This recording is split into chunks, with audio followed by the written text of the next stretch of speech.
juta. Dilihat ya, dilihat di persamaan akuntansinya yang bawah itu loh. Jadi modal masing-masing kan 44 juta.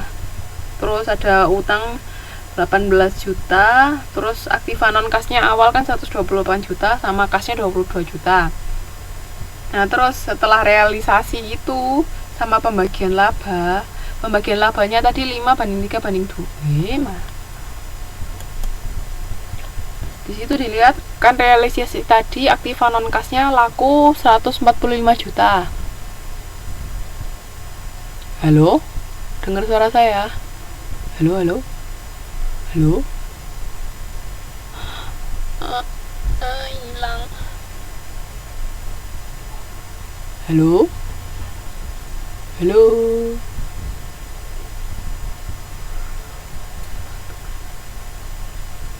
Dengar ya?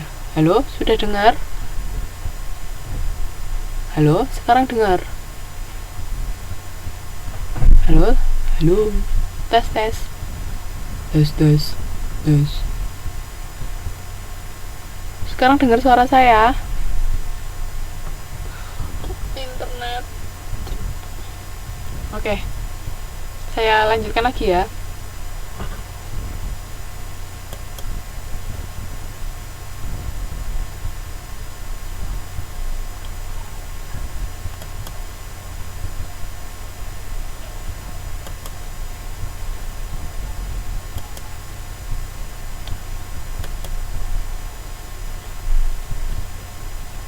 Halo, saya lanjutkan lagi ya. Jadi tadi kan aktiva non kasnya 128 juta, dijual laku 145 juta. Makanya di situ di yang bawah sendiri persamaan akuntansi itu kasnya bertambah 145 juta karena tadi kita menjual aktiva non kas.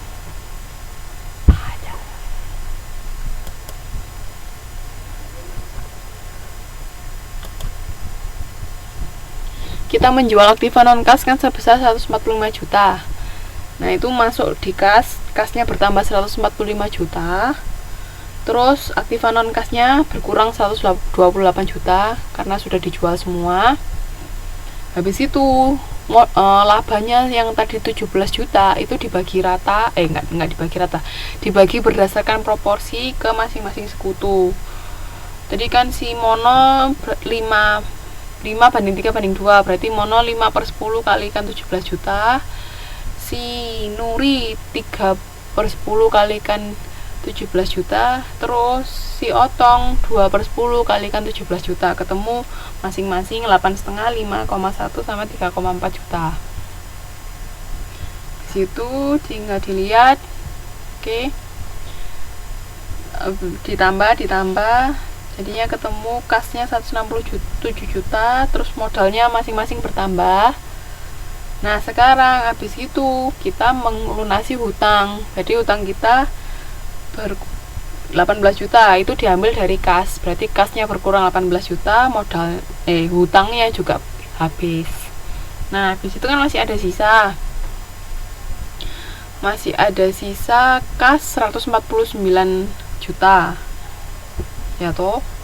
Nah, itu dibuat modalnya itu. Modalnya tadi kan masing-masing ada modal. Itu berarti dibagi ke masing-masing sekutu berdasarkan modalnya tadi. Nah, itu selesai. Ya, bikin jurnalnya seperti yang di halaman 6.41.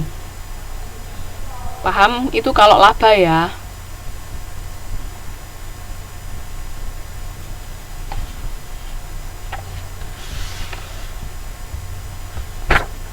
Paham? Itu kalau laba gampang. Ada yang mau ditanyakan nggak kalau untuk laba?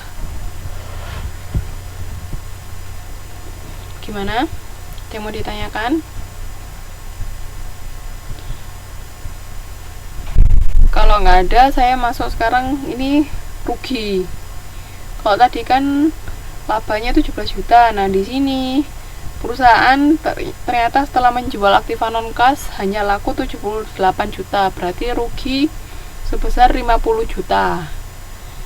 Nah, itu kayak tadi di situ dilihat. Nah, ruginya ini juga dibagi berdasarkan proporsi masing-masing.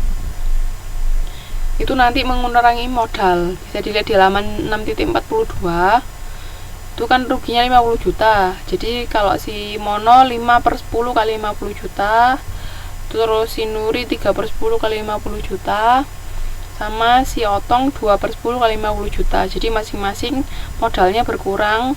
Si Mono berkurang 25 juta, si Nuri 15 juta, sama si Otong 10 juta.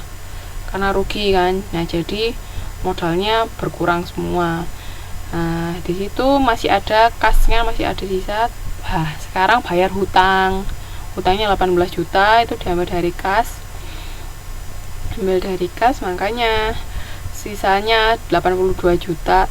Sisanya setelah bayar hutang masih ada 82 juta, itu dibagikan ke sekutu. Nah, ini masih enak juga, masih gampang, masih karena saldo kasnya masih bisa nutup buat balikin modalnya masing-masing sekutu. Sampai sini ada yang ditanyakan nggak? Jadi tadi kalau realisasi aktiva non kasnya laba, berarti modalnya bertambah. Tapi kalau rugi ya modalnya berkurang, langsung dikurangi. Habis itu bayar hutang, kalau masih ada sisa baru dikembalikan modalnya ke sekutu.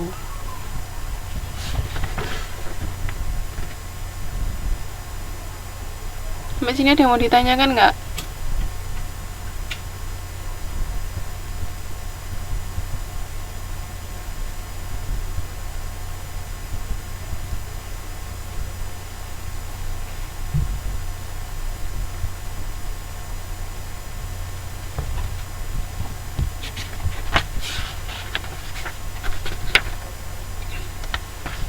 Sampai sini ada yang mau ditanyakan?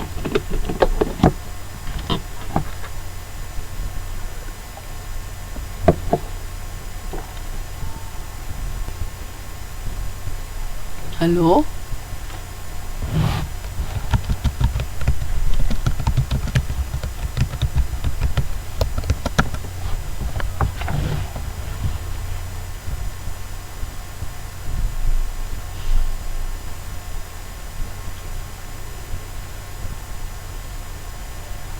Tadi itu rugi tapi modalnya enggak defisit. Nah, sekarang rugi terus modalnya defisit. Lanjut ya, bisa? Halo? Dengar suara saya enggak?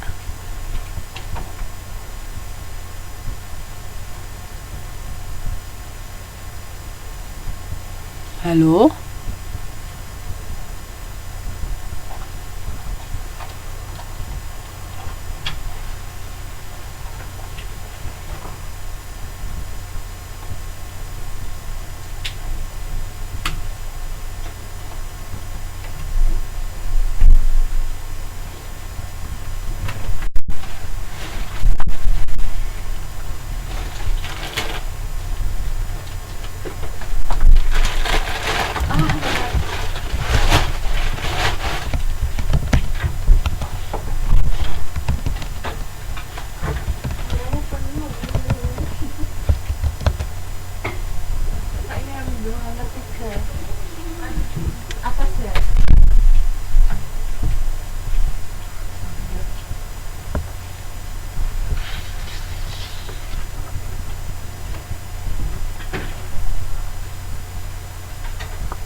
Walah, bagian mana yang nggak paham?